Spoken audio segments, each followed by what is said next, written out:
Hello dear friends, welcome to Sobhit Agarwal classes and my dear students.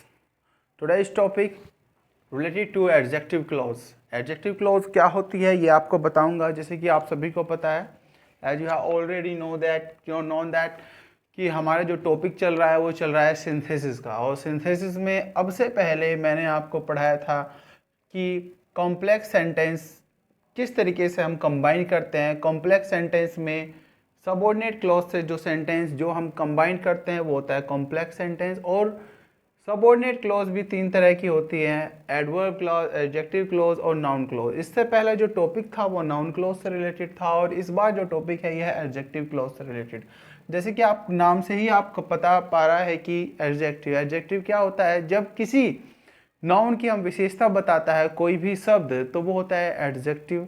लेकिन clause क्या होती है, जो क्लॉज किसी नाउन की विशेषता बताती है वो होता है एडजेक्टिव क्लॉज।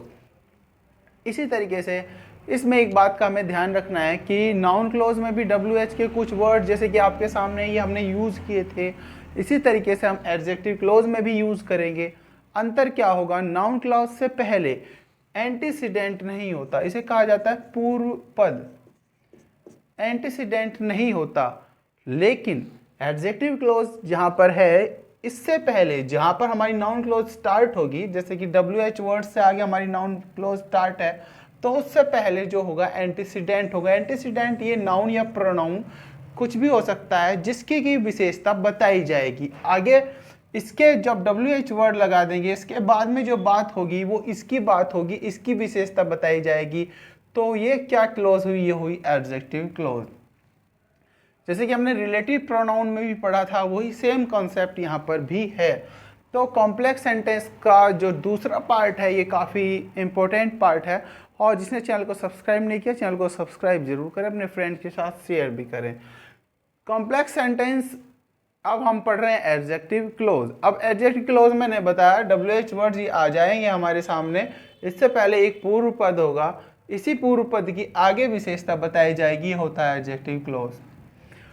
क्या कौन से वर्ड्स होते हैं जो इसमें यूज़ होते हैं, उनकी क्या हिंदी होती है और वो किस तरीके से किनके स्थान पर वो यूज़ किए जाते हैं।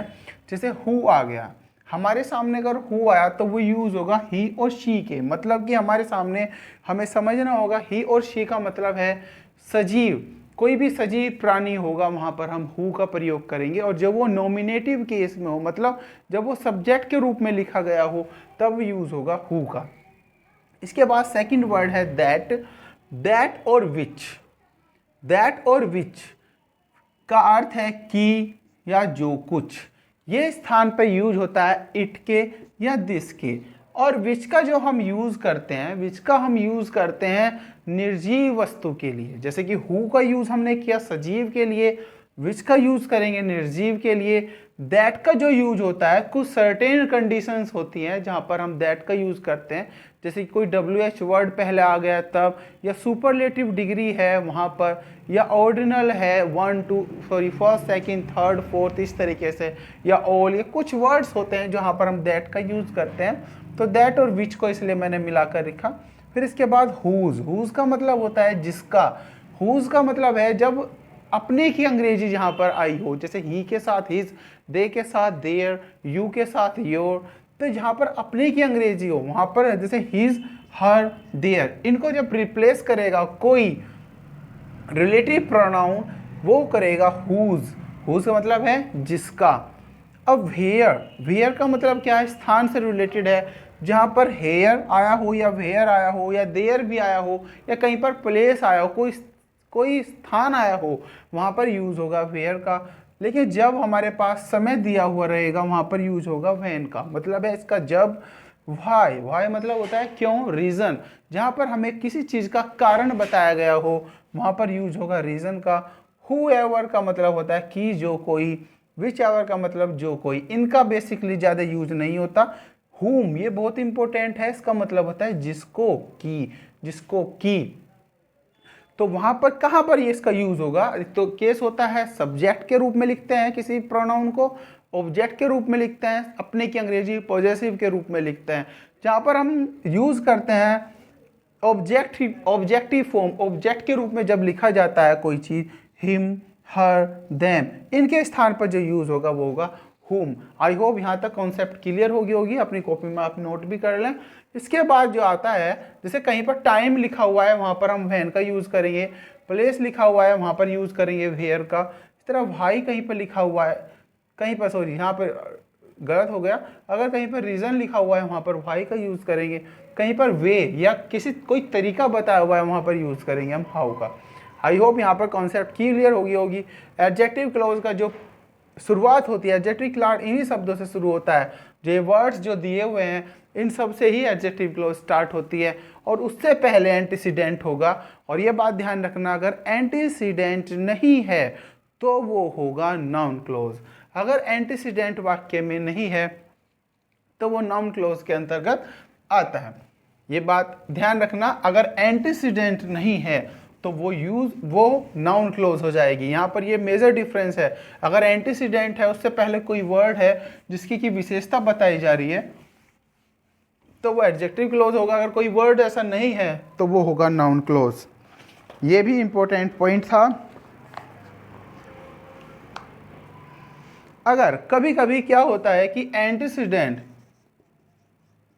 एंटीसीडेंट जो सच है, अगर सच आ जाए, सच का मतलब ऐसा, तो इसके साथ जो यूज होता है एंटीसीडेंट सच के साथ हम हमेशा यूज करेंगे एज का प्रयोग होगा। ये भी एक पॉइंट है, इसे भी आप राइट डाउन कर लें।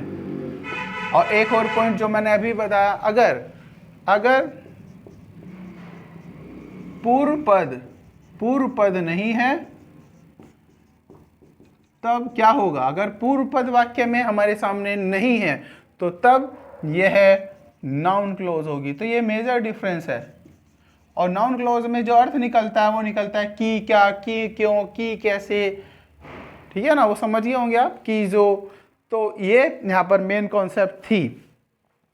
अब एडजेक्टिव क्लॉज वाक्य में दो प्रकार से जुड़ती है, ये बात ध्यान रखना। जो एडजेक्टिव क्लॉज होगी, जब हम वाक्य को कंबाइन करेंगे, सिंथेसिस करेंगे, तो एडजेक्टिव क्लॉज जो होगी दो तरीके से होती है, दो तरीके से जुड़ती है। फर्स्ट जो टाइप होगा वो क्या होगा, एंड पोजीशन पर, एंड पोजीशन। अगर वाक्य में एंड पोजीशन पर, दो तरीके से मैंने बताया, एक तो एंड पोजीशन होता है और एक होता है मिडिल पोजीशन। मिडिल पोजीशन पर दो तरीके से जो एडजेक्टिव क्लॉज होगी वो जुड़ती है, एक तो एंड पोजीशन, एक मिडिल पोजीशन। अब एंड पोजीशन सबसे पहले बताऊंगा एंड पोजीशन पर कब जुड़ती है। एंड पोजीशन पर कब जुड़ती है, जब वाक्य में जो प्रिंसिपल क्लॉज होगी, प्रिंसिपल क्लॉज के ऑब्जेक्ट मतलब कर्म की विशेषता बताई जाए।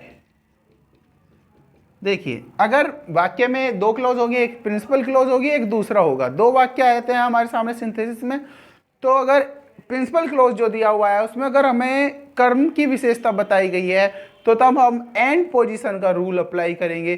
सेंटेंस देख लीजिएगा, आप समझ जाएंगे। I met a man, he was blind. देखिए दोनों वाक्य आप देखते ध्यान से देखिए। आई मेट ए मैन, मैं एक व्यक्ति से मिला, ही वॉज ब्लाइंड। तो विशेषता, ये सब्जेक्ट है, ये क्या है, ऑब्जेक्ट। तो विशेषता किसकी बताई जा रही है, मैन की। अंधा व्यक्ति कौन है, ये मैन। तो ऑब्जेक्ट की विशेषता बताई गई है, तो इस वाक्य को हम एंड पोजीशन पर मान के चलेंगे। तो एंड पोजीशन पर जब वाक्य आता है तो किस तरीके से वाक्य बनता है, आई मेट ए मैन। यहाँ तक कोई प्रॉब्लम नहीं होगी। आई मेट ए मैन, अगर वाक्य के ऑब्जेक्ट की विशेषता बताई जा रही है प्रिंसिपल क्लॉज की, तो हम ऐसा कैसा ही वाक्य उतार लेंगे। ए मैन यहाँ पर दिया हुआ है, मैंने बताया कोई सजीव है, ही शी के जगह यूज है, तो क्या यूज होगा, हु। यहाँ पर हो जाएगा हु। तो यहाँ से अब हम क्लोज स्टार्ट करेंगे। अब ये क्या है, एंटीसीडेंट हो गया। किसकी विशेषता बताई जा रही है? इससे पूर्व पद, ये एंटीसीडेंट है, इसकी विशेषता बताई जा रही है। कहाँ पर विशेषता बताई जाएगी? यहाँ पर हु। अब ये ही हम दोबारा से रिपीट नहीं करेंगे, एक बार रिपीट करेंगे बस, हु वॉज ब्लाइंड। देखिए इस तरीके से वाक्य हमारा कंबाइंड हो गया। अगर वाक्य के ऑब्जेक्ट की हम विशेषता बताते हैं, अगर वाक्य की ऑब्जेक्ट की विशेषता है तो इसे कहा जाता है एंड पोजीशन पर। मतलब एंड पोजीशन क्या हुआ? ये एंड पोजीशन, ये इसकी पोजीशन तो नहीं है, एंड पोजीशन है यहाँ पर। मतलब बाद में ऑब्जेक्ट आता है, बाद की पोजीशन होगी, उसके बाद सुटेबल हम प्रोनाउन, रिलेटिव प्रोनाउन लगा देंगे। इनमें से हम जो मैंने आपको बताया, इसमें हु भी लिख सकते हैं। मैंने बताया आपको सजीव है तो हु, निर्जीव है तो विच यूज करेंगे, सर्टेन वर्ड्स हैं उनके साथ दैट का यूज करेंगे। अपने की अंग्रेजी आ रही है कहीं पर तो हुज का यूज करेंगे, और कहीं पे ऑब्जेक्टिव फॉर्म आ रहा है, हिम, देम, हर आ रहा है, तो वहां पर हुम का प्रयोग करेंगे। तो आई होप यहाँ पर आप वाक्य समझ गए होंगे। इसके कुछ और आपको एग्जाम्पल मैं आपको प्रोवाइड करा रहा हूँ ताकि और जो कॉन्सेप्ट है वो आपके अच्छे से क्लियर हो जाए। एंड पोजीशन के ही कुछ और वाक्य भी देख लीजिएगा।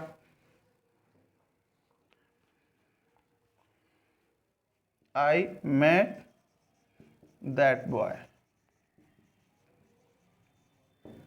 I met that boy, you saw him yesterday। देखिए ये दोनों वाक्य आपके सामने हैं। I met that boy, you saw him yesterday। मैं एक व्यक्ति से मिला, मैं उस व्यक्ति से मिला। यू सॉ हिम, जिसको तुमने कल देखा था। तो विशेषता किसकी बताई जा रही है? दैट बॉय, उस लड़के की जिसे देखा गया। तो यहाँ पर हिम भी यूज है। हिम क्या फॉर्म है? Objective form. तो इसमें हमें यूज करना होगा हुम। तो पहला वाक्य है, पहले ऐसे ही लिखेंगे, एंड पोजीशन की बात हो रही है। I met that boy, I met that boy. फिर इसके बाद क्या यूज करेंगे? इसके बाद हम यूज करेंगे इसके अकॉर्डिंगली। यहाँ पर अब हिम है, अब यहाँ पर हिम होने की वजह से हम हुम यूज करेंगे, हुम, जिसको। इसका अर्थ क्या हो गया? आई मेट दैट बॉय, मैं उस व्यक्ति से मिला जिसको, का मतलब हो गया जिसको। You saw, you saw. अब हिम की जगह हमने हुम यूज कर लिया, तो इसे यूज नहीं करेंगे। Whom you saw yesterday, you saw yesterday. देखिए ये वाक्य था। आई होप ये भी यहाँ पर अब क्लियर हो गया होगा। और भी वाक्य देख लीजिएगा।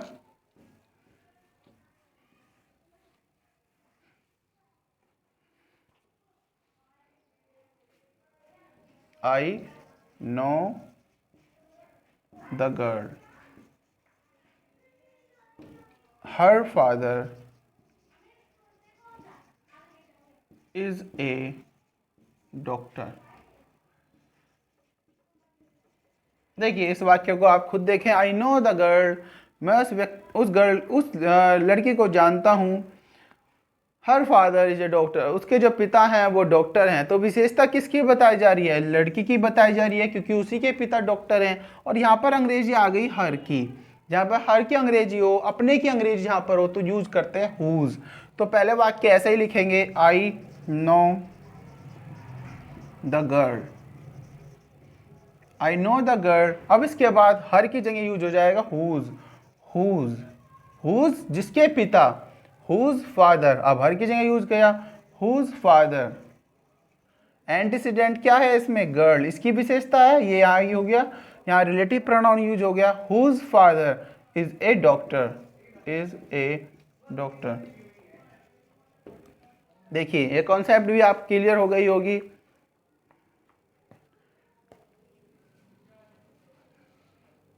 अब एक सच एज वाला भी आपको मैं वाक्य बनाकर दिखा रहा हूं।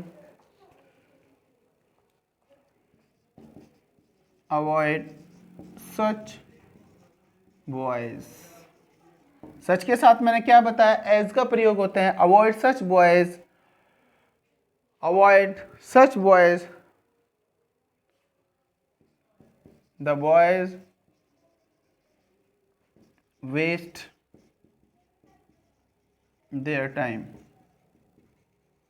तो सच आ गए यहाँ पे, सच है एंटीसीडेंट। तो उसके बाद क्या यूज होगा? एज। तो पहला वाक्य ऐसे लिखेंगे, अवॉइड सच बॉयज। भाई बॉयज की तो विशेषता बताई जा रही है, जो लड़के अपना समय बर्बाद करते हैं, तो विशेषता किसकी बताई जा रही है? सच बॉयज एज। अब बॉयज हमने यहाँ पे लिख ही दिया, दोबारा से लिखने की जरूरत नहीं है। As waste their time.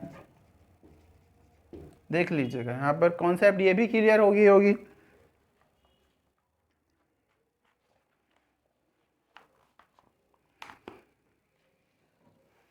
और देख लीजिएगा,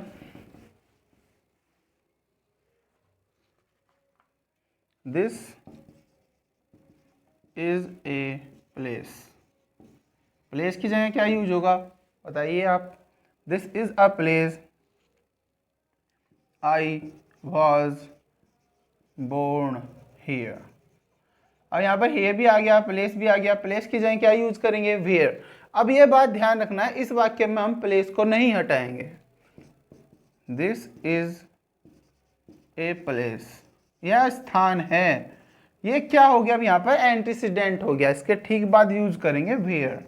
वेयर जहां पर, यहां मतलब हो गया जहां पर I was born, I was born. ये वाक्य इस तरीके से हमने कर दिया। एक प्लेस जो है ये एंटीसीडेंट हो गया, ये रिलेटिव प्रोनाउन हो गया, इसके बाद इसकी विशेषता बताई गई। स्थान की तो विशेषता बताई जा रही है, तो इस वजह से जब स्थान की विशेषता बताई जा रही है तो ये सब एंड पोजीशन। अगर वाक्य में आप समझ गए होंगे ऑब्जेक्ट की विशेषता बताई जा रही है तो तब क्या यूज होता है? तब यूज होता है एंड पोजीशन पर। एक वाक्य आपको दे रहा हूं, वो आप कमेंट बॉक्स में कमेंट करके मुझको बनाकर बताना।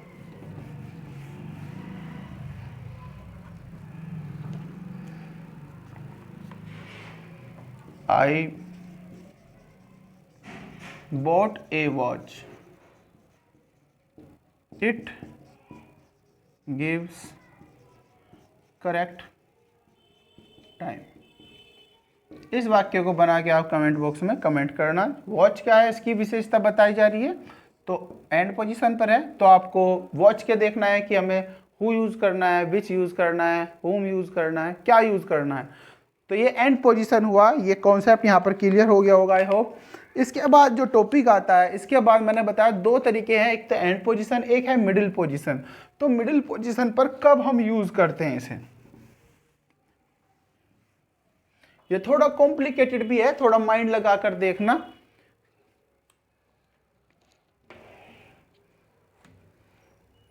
अब है मिडिल पोजीशन।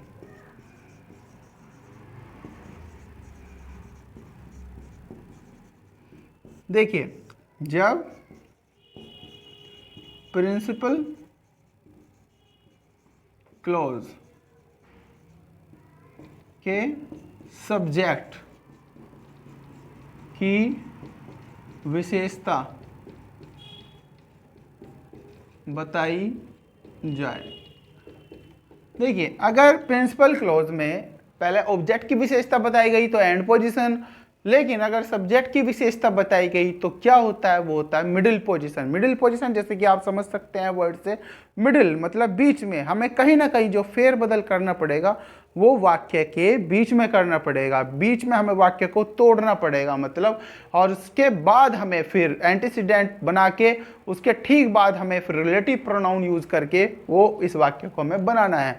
तो इस वाक्य को किस तरीके से बनेगा और किस तरीके के वाक्य आते हैं वो देख लीजिएगा। The boy was punished. देखिए, ये वाक्य है, The boy was punished. He stole your book yesterday. देख लीजिएगा, ये दोनों वाक्य आप समझेंगे। द बॉय वॉज पनिश्ड, लड़का पनिशमेंट मिला, दंडित किया गया। He stole your book yesterday, उसने तुम्हारी पुस्तक कल चुराई थी। तो विशेषता किसकी बताई जा रही है? विशेषता बताई जा रही है लड़के की। देख लेगा, लड़का कौन पीटा गया, ये क्यों पीटा गया, इसके कारण भी दिया हुआ। तो विशेषता किसकी बताई जा रही है? तो विशेषता बताने वाले वर्ड क्या है, ही। तो विशेषता बताई जा रही है ही की, इसी लड़के की विशेषता बताई जा रही है। तो ये क्या हो गया, मिडिल पोजीशन पर। अगर ऑब्जेक्ट की विशेषता, यहाँ पर कोई ऑब्जेक्ट होता उसकी विशेषता बताई जाती, तो हम ऐसा कैसे वाक्य लिख के ठीक रिलेटिव प्रोनाउन यहाँ लगा के इस वाक्य को यहाँ पे लिख देते, जैसे कि अभी मैंने आपको करके बताया। लेकिन अगर मिडिल पोजीशन पे है तो हमें क्या करना होगा, सबसे पहले हम जो पहला वाक्य है इसे ही लिखेंगे, द बॉय। किसकी विशेषता बताई जा रही है, बॉय की। जब बॉय की विशेषता बताई जा रही है तो उसके ठीक बाद अकॉर्डिंग टू सिचुएशन हम लगाएंगे रिलेटिव प्रोनाउन, या तो हु लगाएंगे, विच लगाएंगे, हुज लगाएंगे, व्हेन एवर या फिर व्हेन। तो यहाँ पर क्या लगना चाहिए, बॉय है, सजीव है, तो यूज करेंगे हु। तो द बॉय हु, तो हमने विशेषता अब इसकी बतानी है, तो इसे हमने बना दिया एंटीसीडेंट। इसके ठीक बाद हमने यूज कर लिया रिलेटिव प्रोनाउन। तो अब बात का ध्यान रखना, हमने जब हु यहाँ पे यूज किया, अब इसका हमें सब्जेक्ट यूज नहीं करना, हमें दूसरे वाक्य माना है ठीक इसके बाद। हु द बॉय लिख के इसके ठीक बाद दूसरे वाक्य माना है। फिर इसके बाद हम इसे, जब हमने हु इसकी जगह लिख लिया तो ही दोबारा से लिखने की जरूरत नहीं है, तो हम यूज करेंगे stole your book yesterday. Who stole your book yesterday. देखिए, the boy who stole your book yesterday, ऐसा कैसे लिख दिया। अब हमने यहां से लिखा, हमने यहां तक लिख लिया था ये, तो अब बचा क्या, ये वाला पार्ट बचा। इस वाले पार्ट को अब ऐसे लिख देंगे, फिर यहां पर कोमा लगा देंगे, वॉज पनिश्ड। देख लीजिएगा, तो पहले हम दो वाक्य हैं, सब्जेक्ट की विशेषता है, सब्जेक्ट लिख लिया। इसके ठीक बाद जैसा रिलेटिव प्रोनाउन है वो लिख लिया। फिर इसके ठीक बाद जो दूसरा वाक्य है, इस वाक्य में जब हमने यहाँ पर रिलेटिव प्रोनाउन लिख लिया, ऐसे लिखने की जरूरत दोबारा से है नहीं ही को, तो स्टोल योर बुक यस्टरडे ऐसा कैसे ही वाक्य लिख लिया। फिर यहाँ पर जहाँ पर हमने छोड़ा था, फिर ऐसा ही वाक्य हमें यहाँ पर लिखना है। और भी वाक्य, अब एग्जाम्पल और देख लीजिएगा और क्लियर हो जाएगा।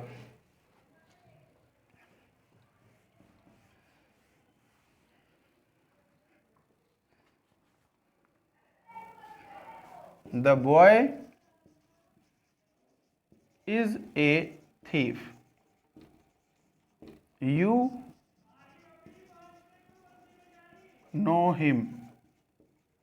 देख लीजिएगा, आपके सामने ये दो वाक्य हैं। The boy is a thief, वह लड़का एक चोर है, यह लड़का चोर है। यू नो हिम, तुम उसे जानते हो। तो विशेषता किसकी बताई जा रही है, इस लड़के की तो विशेषता बताई जा रही है। किसे जानते हो, इस लड़के की तो बात है जो चोर है। तो पहले हम वाक्य ऐसा कैसे लिखेंगे, द बॉय, सब्जेक्ट की विशेषता है तो मिडिल पोजीशन पर, द बॉय के ठीक बाद हम इसके अकॉर्डिंग हमें लगाना है प्रोनाउन। तो प्रोनाउन क्या यूज होगा, द यहां पर यूज है हिम। जब ऑब्जेक्टिव केस यूज हो तो यूज होता है whom, whom। अगर यहाँ पर ऑब्जेक्टिव फॉर्म यूज ना होता तो who यूज कर लेते, क्योंकि यहाँ पे हिम है तो हमें whom यूज करना पड़ेगा। द बॉय whom, जिसको, यू नो। अब हिम की जगह हमने whom यूज करा, तो हमने अब हिम दोबारा से यूज करने की जरूरत नहीं है। द बॉय whom, फिर ये वाक्य है यू नो, जिसको तुम जानते हो। ये ऐसा ही वाक्य लिख दिया, द बॉय जिसको तुम जानते हो। अब यहाँ पर बॉय जो है ये दोबारा से यूज नहीं होता, कभी भी ध्यान रखना, क्योंकि यहाँ पर बॉय यूज हो गया था। इज ए थीफ, ये होता है एंड पोजिशन। आई होप यहाँ पर भी कॉन्सेप्ट जो है वो क्लियर हो गई होगी। तो ये आपके एडजेक्टिव क्लोज जो है ये आपकी कंप्लीट हुई। आई होप वीडियो आपको अच्छी लगी होगी और एडजेक्टिव क्लोज जो है वो सारी की सारी जो कॉन्सेप्ट है आपकी क्लियर हो गई होगी, क्या एडजेक्टिव क्लोज होती है। अब आप मुझे कमेंट बॉक्स में कमेंट करके बताना नाउन क्लोज और एडजेक्टिव क्लोज में क्या डिफरेंस होता है, क्या वो चीज़ होती है जो एडजेक्टिव क्लोज में होती है, नाउन क्लोज में नहीं होती। और एक वाक्य मैंने आपको बनाने के लिए भी दिया, तो दोनों ही चीज़ें कमेंट बॉक्स में कमेंट करके बताना। आई होप वीडियो आपको अच्छी लगी होगी, फ्रेंड के साथ शेयर करना, लाइक करें वीडियो को, कमेंट करें कोई भी क्वेरी है। और thank you very much. I hope ये सेशन आपको अच्छा लगा होगा। Stay tune with Shobhit Agrawal classes. जिसने चैनल को सब्सक्राइब नहीं किया, do subscribe my channel and press the bell icon also so that the notification may reach you on time. Thank you very much. Bye bye.